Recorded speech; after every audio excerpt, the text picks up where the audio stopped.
At the 11th hour of the 11th day of the 11th month of 2018, we mark 100 years since the armistice which ended the Great War, a war that left millions dead and millions more wounded.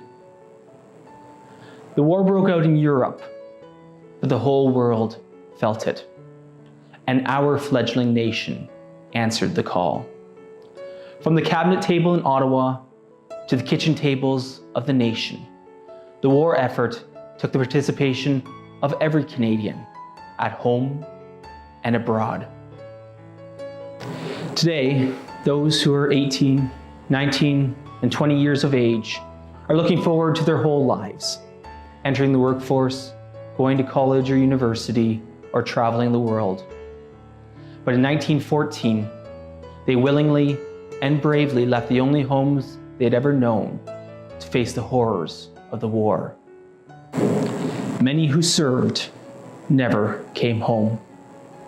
They left their families, their friends, their loved ones. They left Canadian farms and small towns to fight across war-torn Europe. As Canadian soldiers fell, young volunteers continued to enlist to bravely put their lives in danger. The memories of Canada's contributions to the battles at the Somme, Passchendaele, Ypres, and Vimy Ridge have been immortalized through their sacrifices.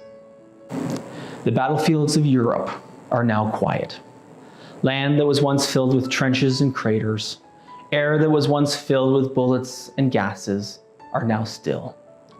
The sites of some of the most deadly battles the world has ever seen are now solemn places, places that honor those who fought and those who laid down their lives. More than 600,000 men and women from Canada answered the call and served in the Great War. More than 66,000 gave their lives. More than 170,000 were wounded.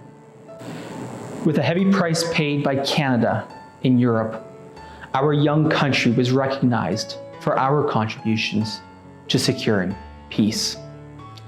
With Canada's signature on the Treaty of Versailles, it marked our transition to an independent, sovereign nation. Across this country, in towns and communities, in villages and hamlets, there are cenotaphs with the names of Canada's fallen heroes etched in stone. Their photos fill the albums and museum exhibits and Legion halls. And towns and communities display banners honoring our heroes. Lieutenant Colonel John McCrae wrote, "To you from failing hands we throw the torch, be yours to hold it high. If ye break faith with us who die, we shall not sleep, though poppies grow in Flanders fields." Lieutenant Colonel McCrae wrote those words following the battle of what Canadians pronounced Ypres in 1915. Those words are as true today as they were on the day they were written. As Canadians, we must honor their memories.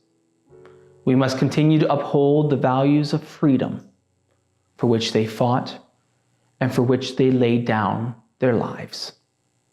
Today and always, we will remember them.